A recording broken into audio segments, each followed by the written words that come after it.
Demo yang pecah bahkan berakhir ricuh di banyak tempat sejak 28 Agustus membuat Presiden Prabowo Subianto memanggil pejabat terkait untuk evaluasi dan menyusun langkah ke depan. Siapa saja yang dipanggil dan bagaimana pernyataan mereka? Lalu bagaimana Presiden Prabowo melihat serentetan demonstrasi masyarakat ini? Presiden Prabowo Subianto memanggil Kapolri Jenderal Listio Sigit Prabowo dan Panglima TNI Jenderal Agus Subianto ke kediamannya di Hambalang, Kabupaten Bogor, Jawa Barat, Sabtu 30 Agustus 2025. Mereka mengevaluasi demonstrasi dan kerusuhan di sejumlah daerah. Setelah pertemuan dengan Presiden Prabowo, Kapolri dan Panglima TNI memberikan keterangan berikut. Terkait dengan aksi unjuk rasa yang terjadi beberapa waktu ini, kita melihat bahwa aksi yang berlangsung di beberapa wilayah saat ini cenderung tidak sesuai dengan aturan sebagaimana yang diatur di dalam Undang-Undang Nomor 9 Tahun 98 terkait kemerdekaan menyampaikan pendapat di muka umum. Jadi saya ingatkan bahwa terkait dengan penyampaian pendapat itu adalah hak bagi setiap warga negara dan dilindungi undang-undang. Namun tentunya ada syarat-syarat di dalamnya, antara lain harus memperhatikan kepentingan umum, mengikuti peraturan perundang-undangan yang berlaku.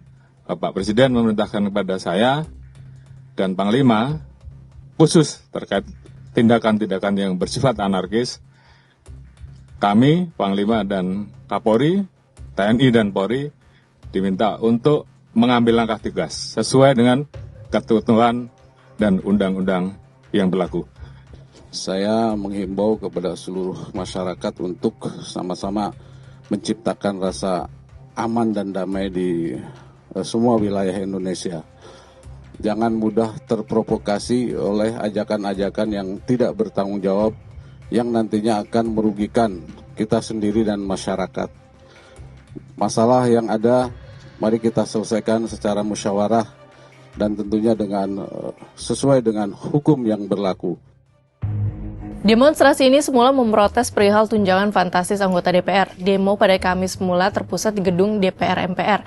Malam hari terjadi kericuhan hingga terjadi insiden kendaraan taktis Brimob yang melindas pengemudi ojek daring Afan Kurniawan hingga tewas.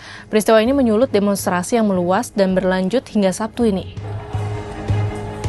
Pada Jumat dan Sabtu, demo pecah dan sempat ricuh di beberapa titik lokasi. Di Jakarta, demo berlanjut di Polda Metro Jaya dan Mako Brimob Kuitang. Demo ricuh juga tercatat pecah antara lain di Medan, Sumatera Utara, Yogyakarta, Solo, Jawa Tengah, Surabaya, Jawa Timur, Makassar, Sulawesi Selatan, dan NTB. Kita tentu berharap Polri dan TNI bisa segera mengendalikan keadaan seperti perintah Presiden. Jangan lagi ada korban baik dari sisi demonstran maupun aparat. Publik juga berharap bisa kembali beraktivitas normal.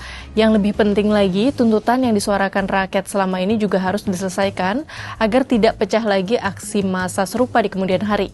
Bagaimana pendapat sahabat Kompas?